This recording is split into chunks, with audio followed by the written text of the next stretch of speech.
Chers inconditionnels de Guelafrique Télévision, bonjour. Bienvenue dans notre bulletin d'information de 15h à l'AI. Un consortium d'organisations non gouvernementales de défense des droits humains en République démocratique du Congo, ONG2H RDC, parmi lesquels Human Rescue et les panels des experts de la société civile, a exprimé sa vive inquiétude face à une série d'arrestations ciblant des hauts gradés de l'armée congolaise. Selon ces regroupements, plusieurs officiers supérieurs ont été interpellés depuis le jeudi 22 mai, dans des circonstances jugées préoccupantes. Le cas le plus récent est celui du général des brigades Pierre Bagnuesizi, commandant adjoint des opérations affectées à Dungu, province du Haut-Ouélé, et ancien chef d'état-major particulier de l'ex-président Joseph Kabila. D'après les informations recueillies par les organisations, ce dernier a été arrêté à Kinshasa par les services de renseignement militaire au camp Konkolo, alors qu'il était en attente d'un transfert à l'étranger pour des soins médicaux. Il serait actuellement détenu dans un lieu non communiqué. Les ONG-DH citent également l'arrestation du général Banza Kabulo Joseph, ex-commandant second du secteur opérationnel Sokolade au site Kivu, appréhendé lui aussi à Kinshasa.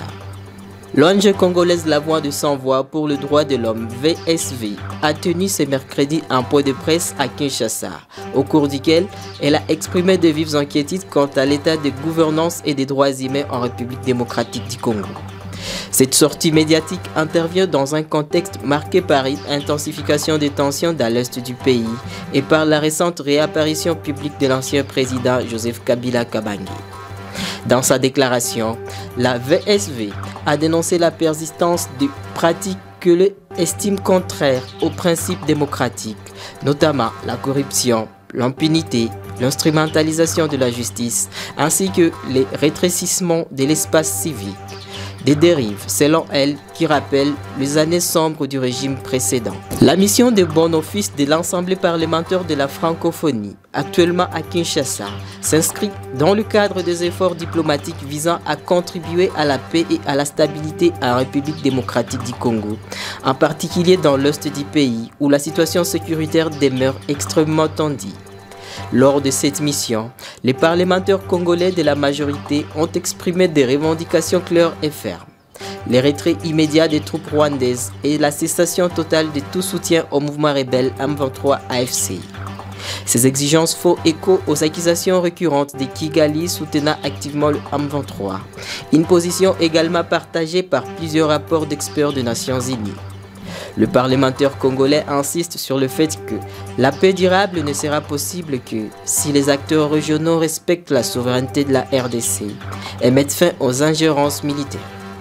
La communauté économique des États d'Afrique de l'Ouest, CEDEAO, célèbre son cinquantenaire en 2025, marquant un moment charnière pour réfléchir à son passé, mais surtout pour envisager son avenir dans un contexte régional et mondial en pleine mutation. Fondée le 28 mai 1975, la CEDEAO avait pour objectif de promouvoir l'intégration économique et la coopération entre les pays ouest-africains.